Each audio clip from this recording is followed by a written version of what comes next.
People often talk about a test being good or bad, or whether it is fit for purpose.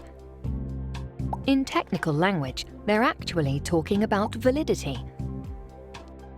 Test developers often claim that their test is valid or that it's been validated.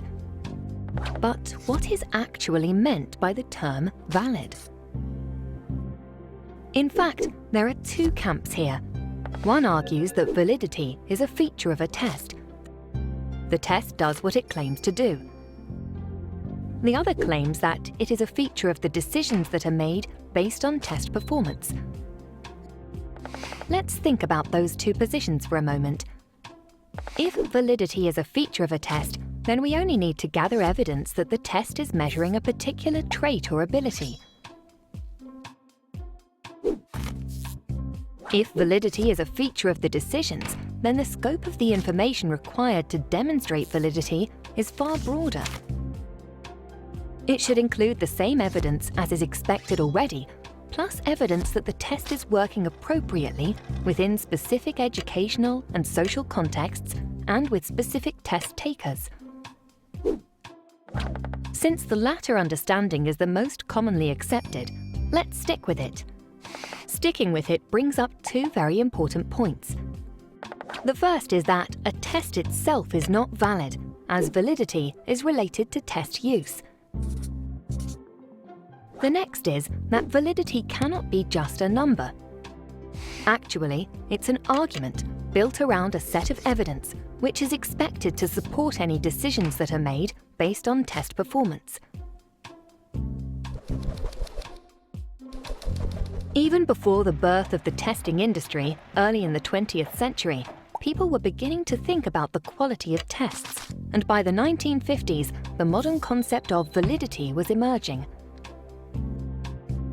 At that time, the feeling was that any one of three types of evidence was required. These were construct, the ability being tested, content, what the test contained, and criterion, how the test outcome compared to other measures of the same skill, for example, from another test or from a teacher. By the 1990s, it was widely agreed that a unitary approach was needed, with evidence from a variety of sources expected to contribute to a single validation argument. By then, the types of evidence expected had grown so complex that while the approach became the theoretical norm in the 21st century, it has never been possible to fully apply it. Around the turn of the century, the socio-cognitive approach emerged.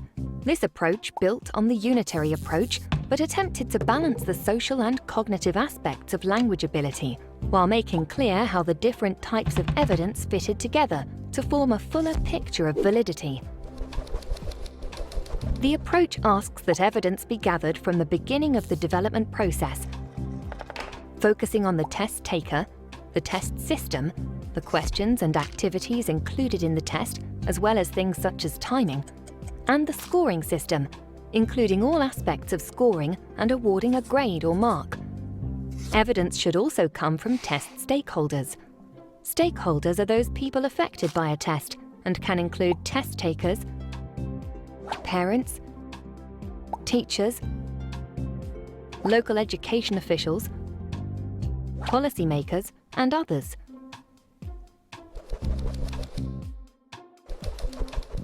Once all the evidence has been gathered, it must be put together to form a convincing argument to support test-related decisions. The most important thing is that a logical and comprehensive set of evidence is presented in an appropriate way for all stakeholders to understand.